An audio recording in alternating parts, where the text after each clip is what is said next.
Everyone, this is Parsha, founder of Espotz.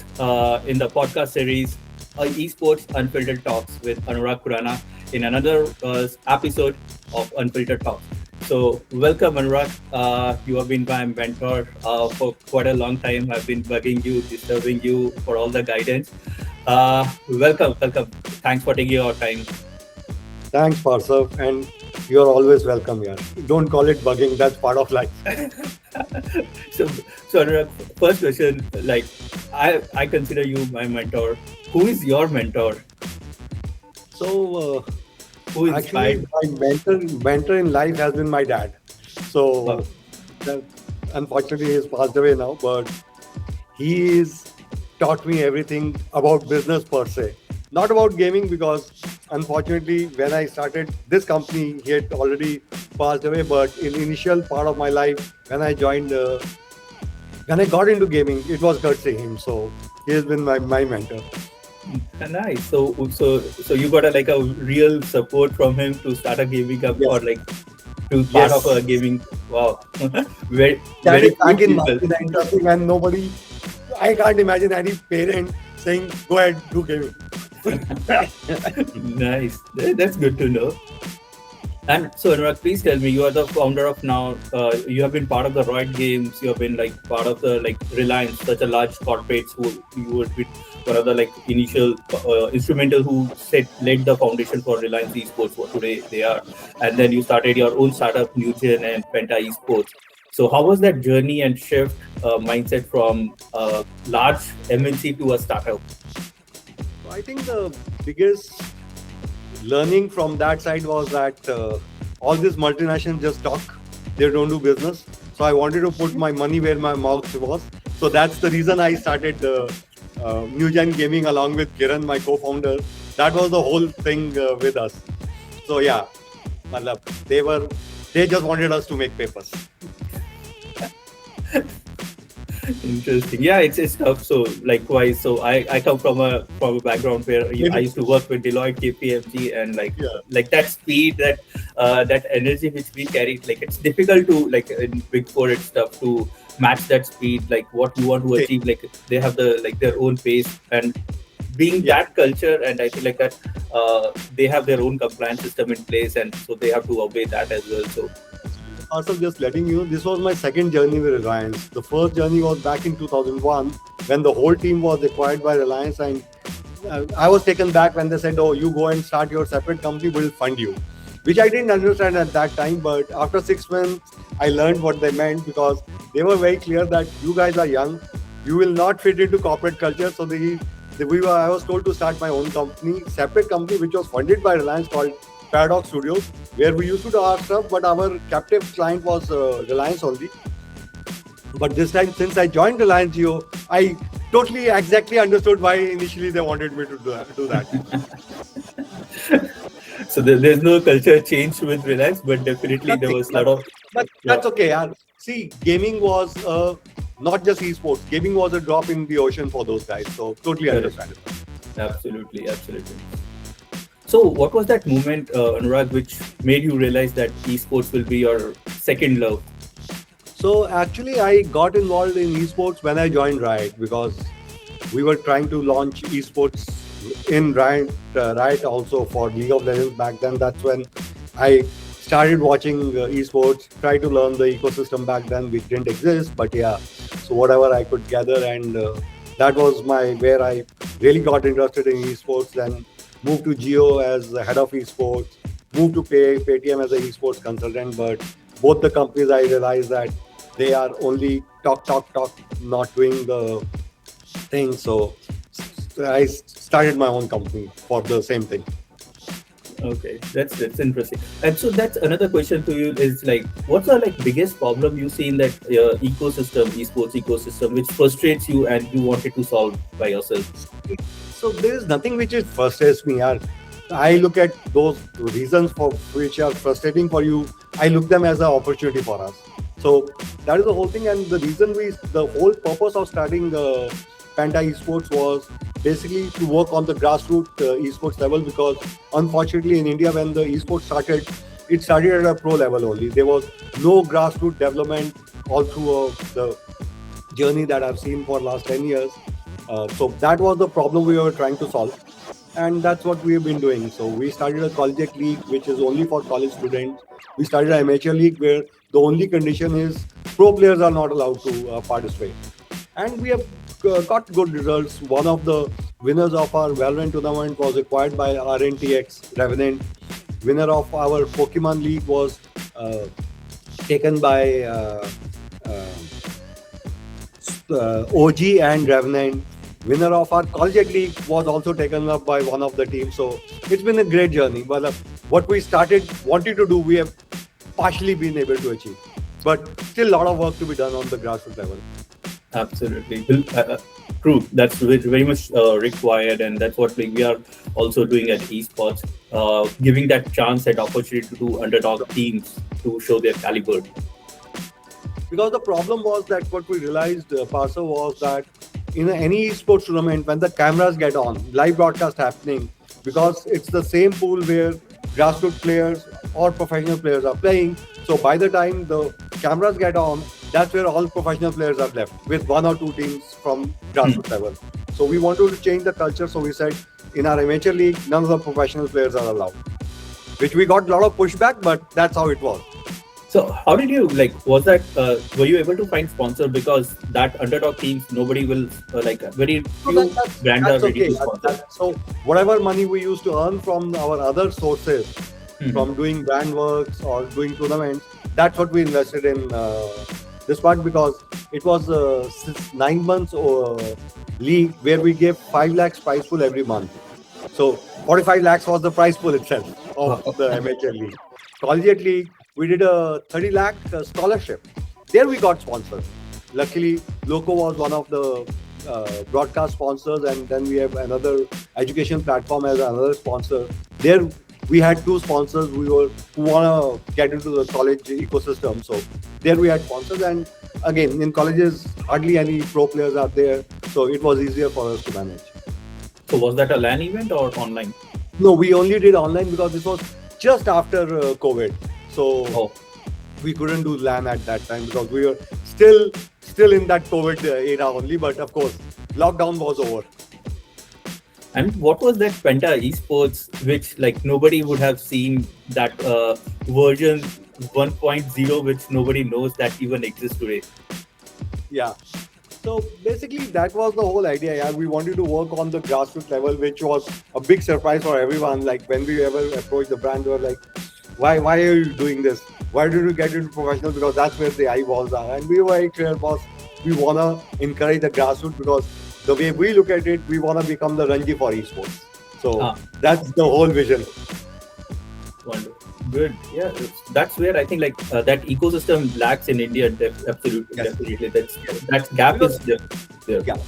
I don't blame India, because if you look at abroad, anywhere, whether it's America, Europe, or Korea, which is the homeland of esports, there everything started on the grassroots level. There used to be LANs, but they were more like in cafes. Those LANs used to happen. So it moved slowly, and then it came to the bigger stage. But in India, by the time we started esports, we were already on the bigger stage because of whatever the reasons were.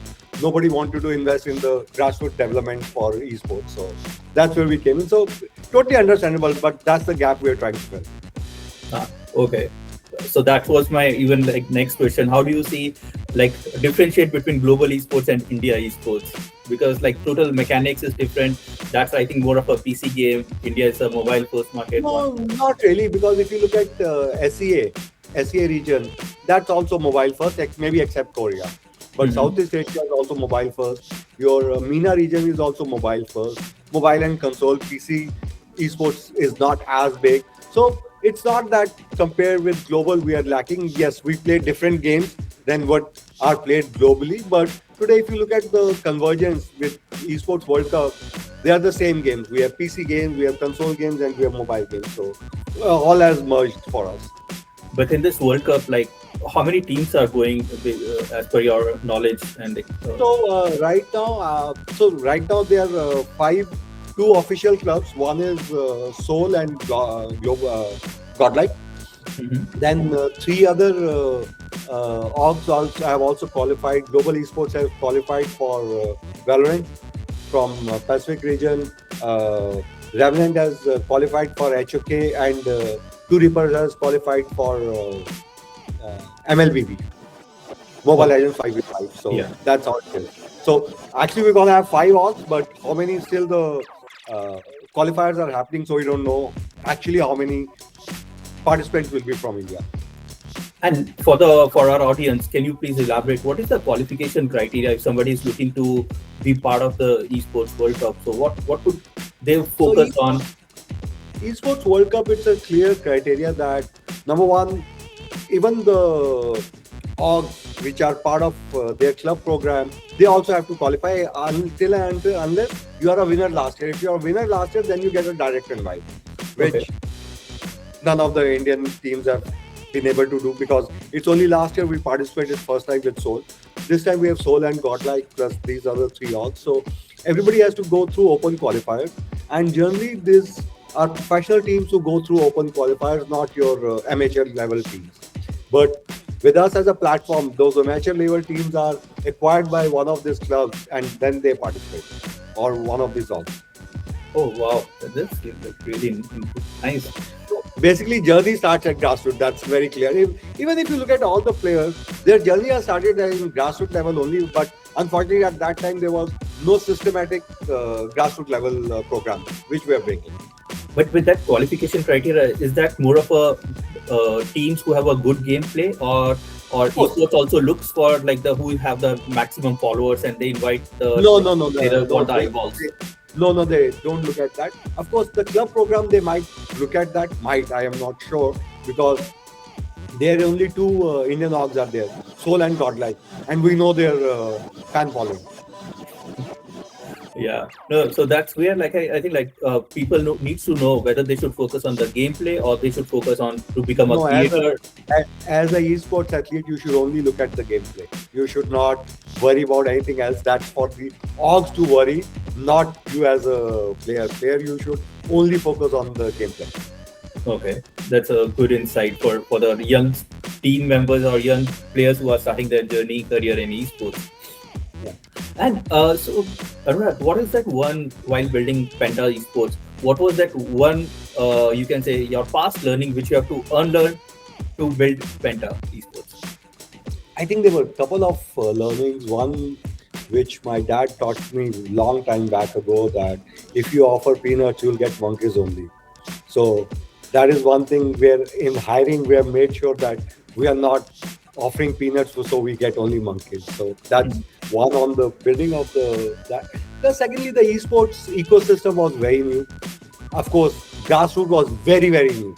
Mhm. So these were learnings which came along the way rather than learnings which I had before that. So that's how it has been. Okay. Sure. And what was those learnings, like past experience, I will say, which you have to forego to build Penta Esports? The only thing we said, we were very clear that we are clear with our vision. Now let's go working. We didn't create the plans or anything. We said, this is what we want to do. This is the time frame we want to do. And this is the amount we will incur. So we just collected that amount and started. We actually didn't do any extensive planning or study, etc. We were very clear, this is what we want to do. Because I met Kiran during my Paytm discussion. And because he was my vendor and we used to, after events would be over around midnight or so, we would sit and discuss that what's missing in Indian esports, and both of us came to the conclusion that there's no focused grassroots level development. So we said, okay, let's do that. So that's how Penta was started. It was no planning, nothing. It was only me and Kiran's vision which we carried forward, and we are still carrying forward. Amazing. What are the like different verticals, Anurag, in NewGen Gaming or Penta Esports, like for the like? So under NewGen Gaming, we have 2 verticals. One is of course Penta Esports, which is basically esports tournament management, broadcasting, stuff like that. And second is our Penta Productions, which is basically content related. So all gaming related content, whether it's original reels, original sketches, memes, we do a podcast. That all comes under Penta Productions. So that's the 2 brand, we operate under Penta Esports and Penta Production. Right. So do you also do like production for other events like maybe something is happening at with NordWin or Esports World Cup? No, we don't do for big guys because they have their own bandwidth, and trust me, we are as expensive as this big guys, so it doesn't make sense for them to hire us. And which is the worst? So if anybody wants to start their journey as a business in esports, what are the like different verticals or different segments in esports, and which according to you is the most profitable one? So I think esports is a vertical which is similar to the sports. So you have your tournament management, you have your broadcasting, but they all come together are part of esports only. So I can't say, oh, in esports these are vertical. So under esports is only esports. Okay. But in gaming, people can do influencer marketing, can do talent management, can do content creation. Those are the other segments, but under esports, it's only esports, very clearly. And which is the most profitable one? Like, Yeah, it depends, profitability, but it depends on your vision. If you only do professional esports, you will earn more money than what I'm earning. I'm very clear. Because that's where the brands want to invest. Okay. So that's the most profitable part, but we have taken the hard way. So that's okay, because we were very clear we want to improve this. We want to fix this part of the esports ecosystem. Yeah, okay. That's good to know. And one experiment you tried it while building esports, which came like a complete surprise, that was unexpected results which you got from. So basically, when we started, yes, our vision was the same for when we did amateur league or collegiate league, that we want to create next set of great talented esports athletes. But we were not sure how many teams would acquire these teams. But we were very lucky, or since we were the only guys doing it, we were very lucky that we got the results that Revenant, OG, etc. picked up the rosters which we had selected, which were finalists from our not selected, which were finalists or winners of our tournament. So they were scouting. So we want to become the scouting ground, which was very surprising. And the first year we did, we got 4 teams selected.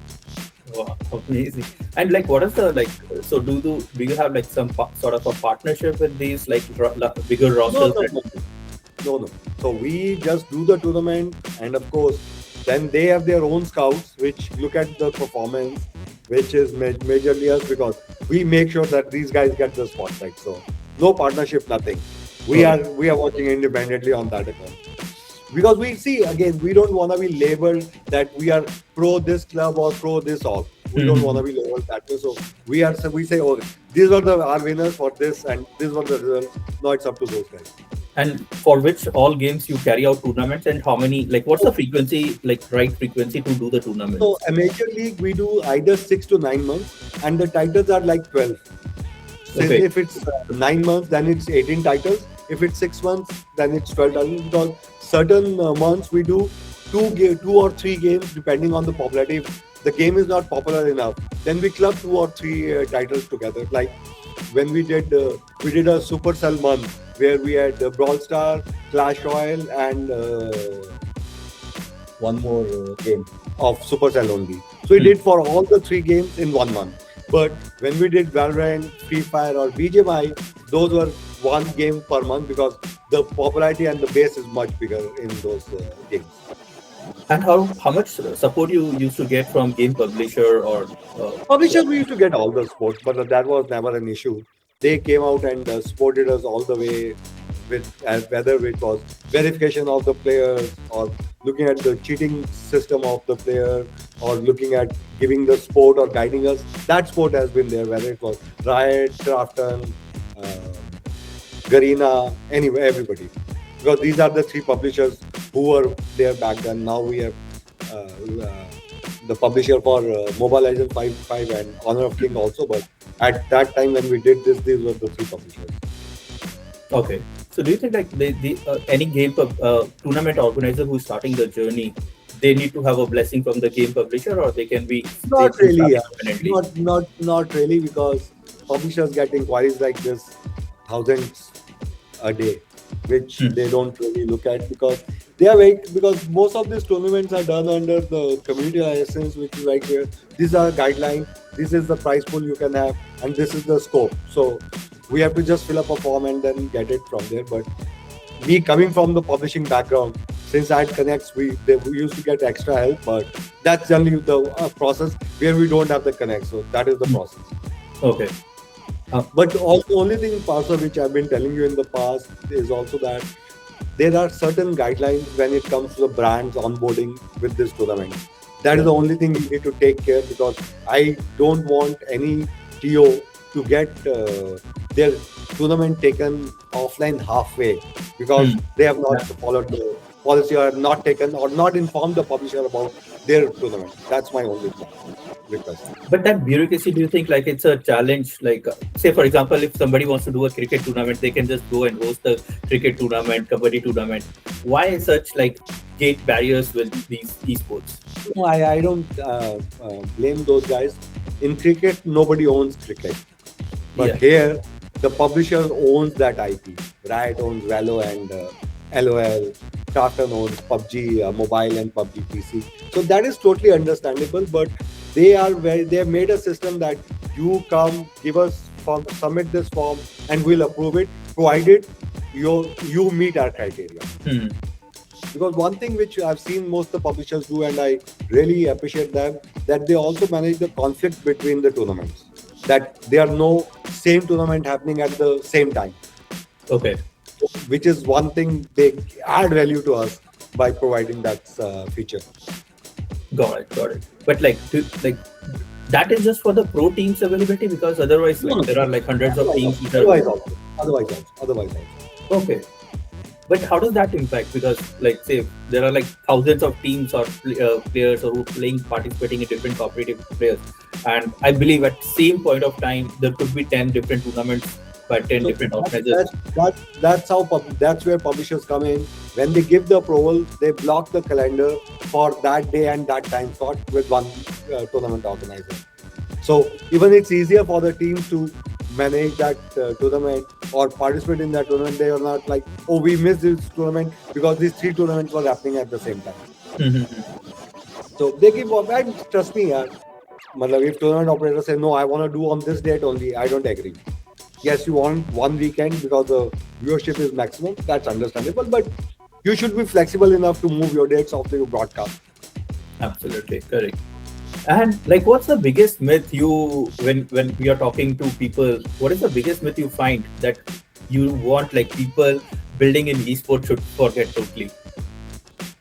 I think a lot of people even today basically charge money to players.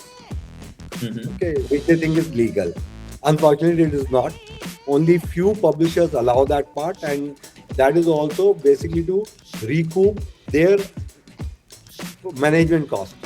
Yeah, correct. Okay, but that is one thing which is a misconception or a myth among POs, that's how they can make money. Not through brands, but rather through charging money and keeping money out of that, and then balancing the rest of in the price pool and the operation cost, which is not what publishers want. Because the only reason the IP has been developed by the publisher, the only reason they are giving you a license, because in this case you have to obtain a license, giving you a license because they also want popularity of their game. And other the publishers want to be associated with charge for this game, even participation fees. So there are only 2 publishers I know who are in India, or one is not in India, but they used to be there, is that yes, you can charge money, but that money should only cover the operating expenses, nothing else. Price pool and operating expenses. You can't make money out of charging people.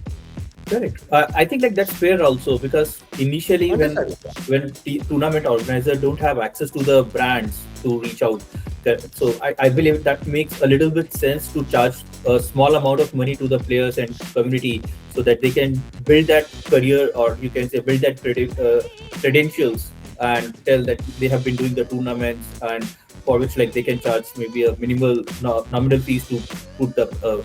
My problem with the certain game which I would not name with that community is that they charge money to give slots. It's not participation fees.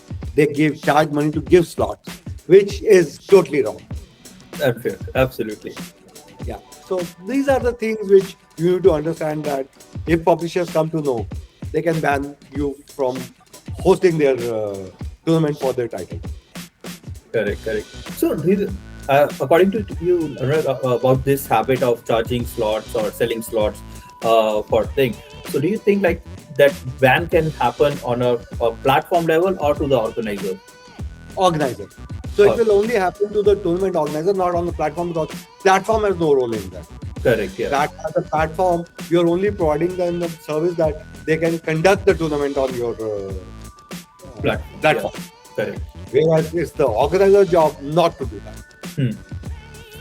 So the ban for this case is only the TOs, not the platform. All right. And there's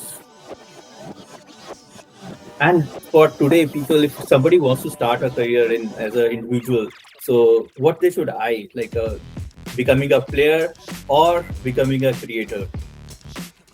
It depends, yeah. If you have skills, and so these are very two different things. One is an athlete, and second is an entertainer. Which is the most more lucrative? Yeah, again, lucrative is a very relative term. If you become a player like Jonathan, do you think how many players are like Jonathan? Very few. Hmm. But then how many creators are like model? Very few. So there are always chances. Yesterday, what I was reading, there are 500,000 creators, not just gaming, all industries creators in India. Mhm. How many do we know of? Maybe 20, 30? Correct, yeah.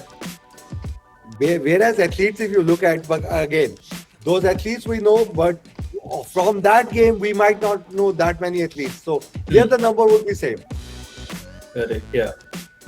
Like if you ask me to name 20 teams in BGMI, yes, I can name. But if you ask me to name players, I can just name 20 players, not 20 into Not beyond 500. that, yeah. Correct. So that's something which takes time, because like in traditional sports, it takes time to build that credibility, build that fan following as a player for you. Mhm. Where creator is very different thing. So I will never mix creator with esports. Creator is something very different, and esports is something very different. Correct. No, thanks for putting that as a difference, because like a lot of these young kids, they don't know what to do because they mix up the things, and then it's like little bit of clarity which is missing in the Yeah. ecosystem. So basically, esports athlete, that's why we call esports athlete. We never call esports player for that reason only. The way very similarity is like you have your normal athletes, whether it's cricket, whether it's football, whether it's track events, whatever it is, those are athletes. They have a much more vigorous schedule, not just playing the game. They need to exercise, they need to have a healthy living habits, etc. Whereas as an influencer, what lifestyle? The more you are on in front of screen, the chances are you becoming big. So these are very two different segments. Correct. And like, by any chance, did you give a thought to have your own roster in Penta? By any chance, any part of? No, we lot of people have approached us to being hired, but since it's a conflict of interest as a TO for us, we have never really. We have always refused those guys. That explain to them that it's a conflict of interest in what we are doing and what you're bringing to the table. Because any tournament which if these guys win, we'll realize that we have done partiality. So we're gonna be away from that. Correct. Yeah. And what are teams and players misunderstood about like esports as a business? I think one biggest misconception I've seen across my career with teams or orgs is that they think prize pool is their income, which is never the case. It's the brand deals which is the income for the orgs. Prize pool is the income for the players, Mm-hmm. whereas brands is the income for orgs. So that is something which is big misconception. Not with the big org owners, of course they know this by now, but generally all the proposals which come to me for team orgs, they are like, oh, see this much prize pool we will win. Number one, I said, you never know whether you will win or not. Correct. Yeah. Whereas you can say, okay, this many brands I can get on boarded, which is for sure. Secondly, since always there's a split of money, both the brand deals and the prize pool. In brand deals, its majority goes to the orgs, and Okay. certain part goes to the athletes. Minor part goes to the athlete. Whereas in the prize pool, it's always the other way around. Majority goes to the Players. players. Okay. Sorry, but majority goes to the players, and minority goes to the orgs. Correct. Yeah. And what? The org, that is, initially I've seen this as a big misconception. The plans I used to get from orgs, they were like, oh, this is our income, and I was like, oh, your income is 30% of this price pool, and that too if you win. Correct. Oh, you put it very rightly. It's like a in finance terms, like being a C, I can relate with like a one-time revenue versus a monthly recurring revenue. So Exactly. that's like Whereas winning a brand is a monthly recurring revenue. recurring revenue. Correct. Correct. People, teams can bank upon. They can predict the outcome. And Yes. Yes. what are the major criteria which, when you are talking to brands for either for sponsorship or for the teams who are looking for sponsorship, what are the major parameters they look for? So basically, we don't do orgs selling. We just do our IPs selling and some publisher IPs also. I think the biggest misconception with the brands is that they are looking. Malab, I will not name the brand. One brand told me, "Oh, how much sale would I get if I do sponsorship on you, on your platform?" And it took me a lot of time to explain to them that, boss, as esports, we are only the awareness funnel. We Yeah. are not in your consideration or conversion funnel. We are only in the awareness funnel. If your product is good, we will just communicate to our audience. Then whether they buy it or not, it's not in our hand. Like one brand come and told me, and I had to give them a very stupid answer that, oh, you are selling it for 1,000 rupees, sell it for 1 rupee, you'll not need us. Yeah, I think like That was that stupid was answer from my side, but the brand need to understand that what we are doing is in the awareness funnel. We can just create awareness of your product or your service, not really help you sell the service or even get inquiries for your product. correct. I think like brands needs to understand that difference between sponsorship versus performance marketing. Yes. So traditionally, most brands have only done performance marketing. So they approach your sponsorship also from that lens. I think that's more problem with the NewGen brands rather than traditional, because like for example Pepsi, and if you approach Pepsi or KFC, they will not ask. I think like more of a you can say This is the problem, especially of those brand managers who are sitting in India. yeah. This is not the traditional problem of the brands per se. These are the problem of brand managers sitting in India. Correct. They are not clear what they want. Yeah. Okay. So I think it's an issue with Indian brand managers rather than be blaming it on the brand, because if that brand is multinational, they are doing esports. If they want to do esports, they are doing esports, and they know that they're gonna be in the awareness. It's only the Indian brand manager where they get into discussion about conversion. Correct. Absolutely. 1 minute. Let's put my laptop on charging. And what feature of like where do you see the next inflection point of esports industry in India? I think it will be more with more brands doing sponsorships. I think that would be a major inflection point in India, because that is what all TOs are struggling with. Most TOs are struggling with, and even the teams. If you look at top 4 teams, apart from them, none of the teams have got sponsorship. And what is the major roadblock you think they might be I facing? think it's the for the teams. I think it's not understanding their value. So either they charge amount which is not justifiable to the brand, or they charge such small amount that brand say, why do you want to invest that? Okay. So I think it's an issue of because see, most of these team owners, except few, are kids only, who don't have understanding of business side of, at least even if they are businessmen, they have no understanding of esports business side. they are doing more out of their passion or their love for this. They are not running it as a business. Yeah, I So think I they think, think they are a hobby playing players, but they yeah, think like they can get money out of that as well. yeah. Because So either they charge money which is, malab, they ask ridiculous amounts, or there are some org who ask for such small amounts that brand says, yeah, why do I want to invest in that? I'm not sure of my ROI coming out of it. ROI. Correct. Correct. No, absolutely, Anurag, like bullseye, because we are reaching out to people or organizers in Africa, in Latin America, Southeast Asia to carry out the tournament. And when they ask, okay, like the prize pool would be like $500, I said like, how many teams would be there? Yeah. They said like 32 teams. I said like for 32 teams, it's just like ROI will not, like I will never be able to justify that ROI, that cost either. Or when I asked, okay, like okay, if because we are coming from like that Indian thought process and like that viewership also. For example, I said, okay, if these are 32, might be these are tier 1 teams, and can you get that viewership there? Unfortunately, they are not tier 1 team. They are not tier 1 as well. So that infrastructure is so much broken over there, and they and like I have to just like, let's say, no to them. It's like really not feasible to sponsor such a big prize pool. And when I ask them like what is the frequency of these tournaments with $500 prize pool, like they don't have answer. Like 1 or 2 tournaments in a year. They just want to one-off event. That's the biggest problem. That none of these guys can't have a plan ready. Yeah, because they might be having like maybe somebody doing a CSR activity. Okay, like I want to like give my name in Africa like as a gesture. That I think a goodwill gesture, not as a business decision. Yeah. Agree. And what are the like feature of talent development in India? Like, what is the main thing which esports can grow in India?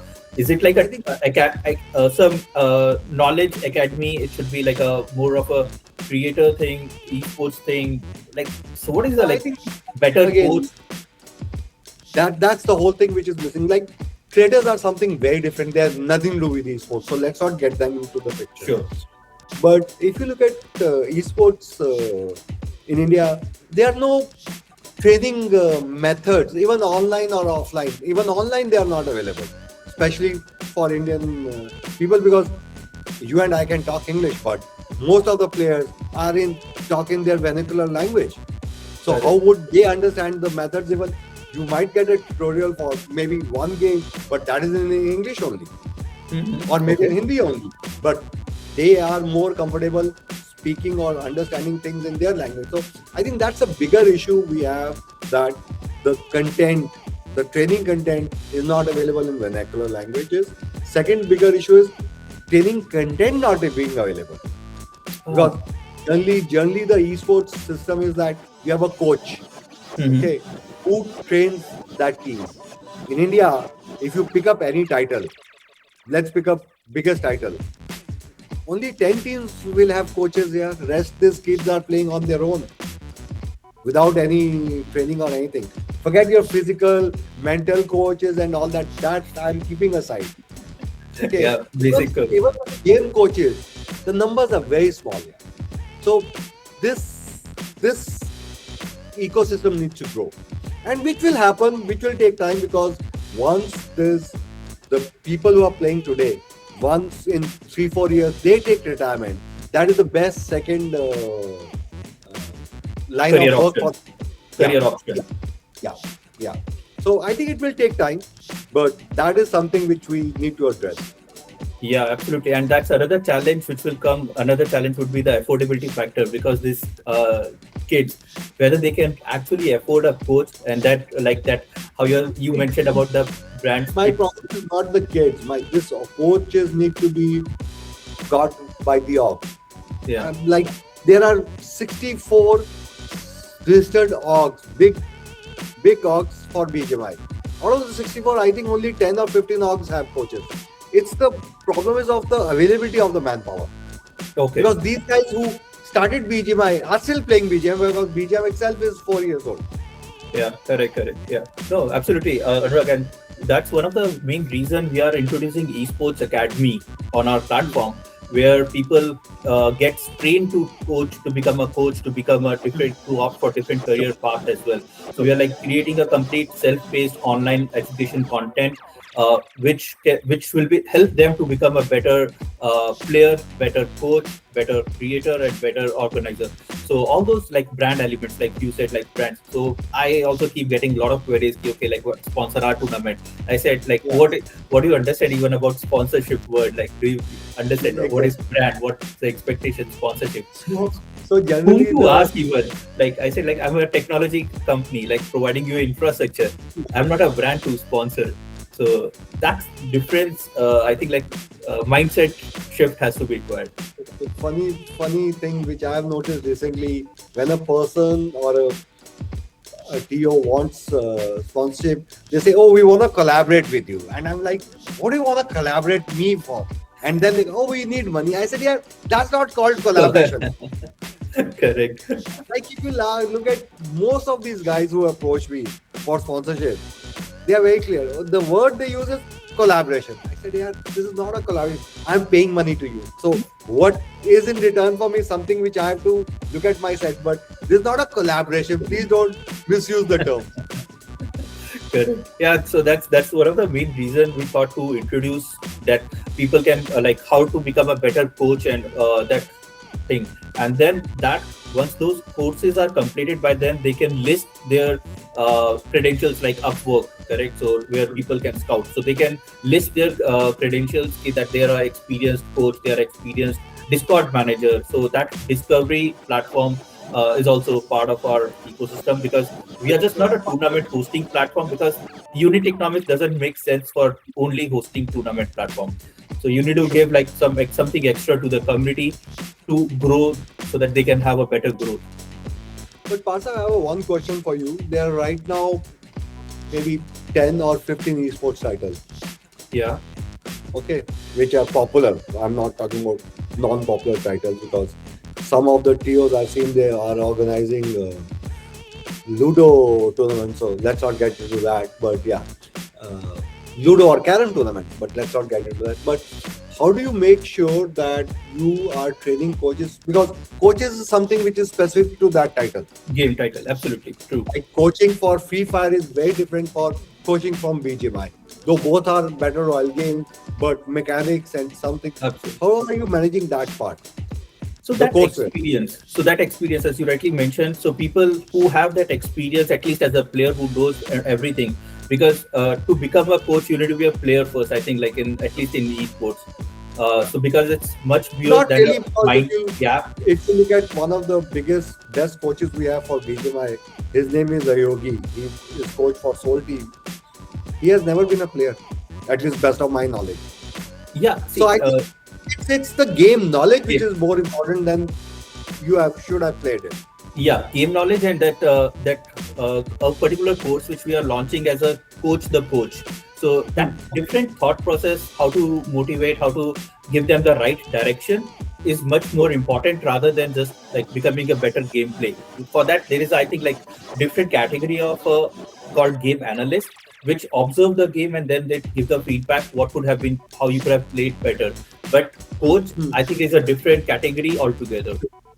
So there is like a game analyst and there is a coach which can be trained to become a coach further. Okay. So that's how we are like keeping it as a separate category of the in the ecosystem. Got it. And what's like maybe one failure or a setback which gave you like slowed your journey in esports in Penta, like one. Not basically, if you look at why we have slowed down and concentrating more on production is lack of sponsorship, because there's X amount of money which I can invest from my pocket. Mhm. So I think that's the only reason, but that's okay. Yeah. That's part of the game. Till we educate the sponsors that what is esports. Yeah. So because right now, courtesy government taking the step of banning RMG, that has really helped us, because whenever we used to go and approach a sponsor, they were like, "Oh, you basically organize real money gaming." And I was like, "No, we are esports. What is esports?" That we had to tell. But because of government taking a policy decision that they're banning real money gaming, yeah, our life becomes easy. No, that's absolutely a right step towards maintaining that compliant ecosystem, safeguarding the kids also, because these are like young generation which is getting No, I, into. I have a very slightly different opinion, Partha. Real money gaming is altogether different from esports. My biggest Absolutely. problem is I know of two real money gaming platforms or real money game who used to call them esports platforms. Correct. That Yeah. was the biggest confusion. I have nothing against RMG if done properly. Like they had the verification in place. Now, if kids want to verify themselves as their fathers, there's nothing we can do. Correct. That Yeah. is a control which parents need to keep on themselves. That none of their bank accounts are accessible to those guys. So I have nothing against RMG, but Don't call us treating esports. RMG, no, calling RMG online gaming was my biggest issue, which government Yeah. only did. Correct. Yeah. Okay, because agreed, we are not online gaming. We are part of gaming. Yeah. Okay, but calling real money gaming as online gaming was the biggest setback which we had to encounter in our career. Yeah. I think that distinction is definitely required. Luckily, now it becomes easy because government Easy. has banned it. So, yeah.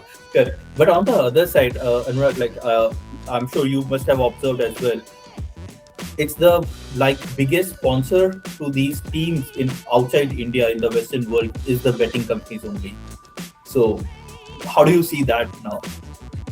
So that doesn't make a difference here because uh, betting companies are also allowed or not allowed by the publisher. Hmm. Okay, like till a couple of months back, Riot was very clear.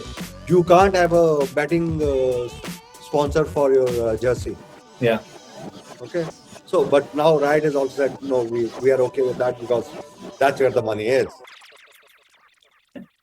So I think that's the thing of that. But when it comes to esports, audience is very small in the country. Why would any real money gaming company sponsor a team? Hmm.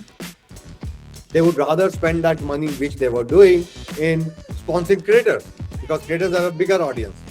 Yeah. I only know of one tournament of Sky which was sponsored by a real betting company. Oh, okay. Yeah, but that was a CS2 tournament which Wall says they have no issue getting a betting sponsor. So what he did was technically valid thing. Morally, I would not do it. Yeah. Correct. Yeah. No, absolutely. I know. Morally, you stopped mentoring me when I was doing esports betting. You know the history. You know the history, and I was very clear. Yeah. No, my problem. As I said, I have no problem with that business. Trust me, I have personally no problem with that business. But would I allow my kid to be part of that business? No. Yeah. Okay. No, absolutely. Yeah. Secondly, my problem is if you call that business as esports business, that's my issue. That's betting. I'm okay with betting. I'm okay with real money gaming. But it has nothing to do with esports or online gaming. Correct. Definitely, that distinction is definitely required. So, and maybe just to end it as a last question, one thing you would change about the esports industry if you have a magic wand? There are too many things to change. Just me, too many things to list and Top three. No, even top three. It's going to be very hard. I would be doing injustice to a lot of people by mentioning something and not mentioning the other thing. So I would rather not. I would just like to work on what we are doing, improve our ecosystem, or improve at least the grassroots ecosystem, if not our ecosystem. The grassroots ecosystem, get structure in place, promote those grassroots players, and then hope for the best. Cool. Thank you, Anurag. So Thanks, here was today's episode on Esports Unfiltered Talks with Anurag Khurana, and it was a really fun conversation. A lot of insightful conversation took place. Thanks, Anurag, for your time today.